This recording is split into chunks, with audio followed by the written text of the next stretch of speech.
SNP spokesman Chris Stephens. Thank you very much, Madam Deputy Speaker. As the Labour shadow team had said, Madam Deputy Speaker, this is the third e-gate failure in a year, and we've already seen just weeks ago the travellers in Edinburgh, Manchester and Bristol facing hour-long queues. Now, it sounds like the Minister is conducting a thorough investigation, if he could just confirm that, and if he can confirm that he will report these findings to the House in a future statement.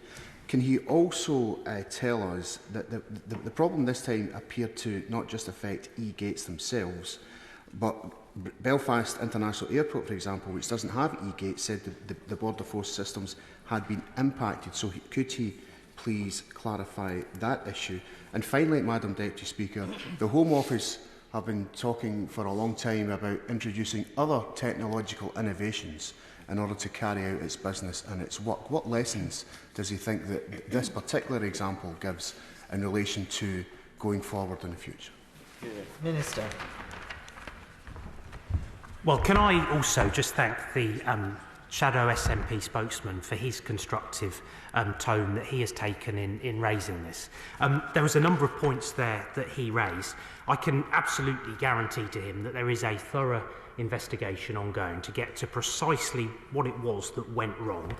The technical team are confident that the fix that has been put in place addresses the issue, but we of course want to understand the underlying root causes of what went wrong last night to ensure that the system is as robust as it can possibly be to withstand any of those technical challenges moving forward. And I will gladly take away the point that he raises about updating the House and consider how that can best be achieved. On the point that he raises in relation to Belfast Airport, if he doesn't mind, I'd like to take that point away and speak to Border Force officials about that and provide him with a written update.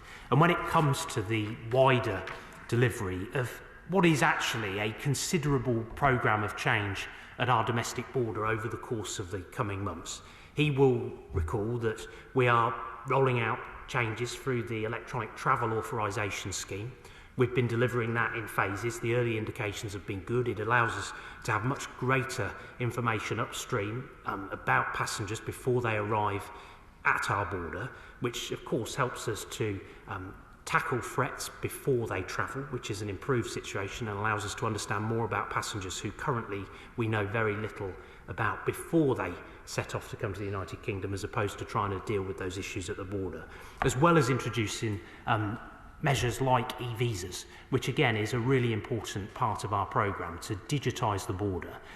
I think it's important to say that there will always be a physical border force presence at our airports to ensure. Well, the honourable gentleman, the member for Rhondda, remarks on that. I wanted to make that point clear to the House because I think there is always a place for technology.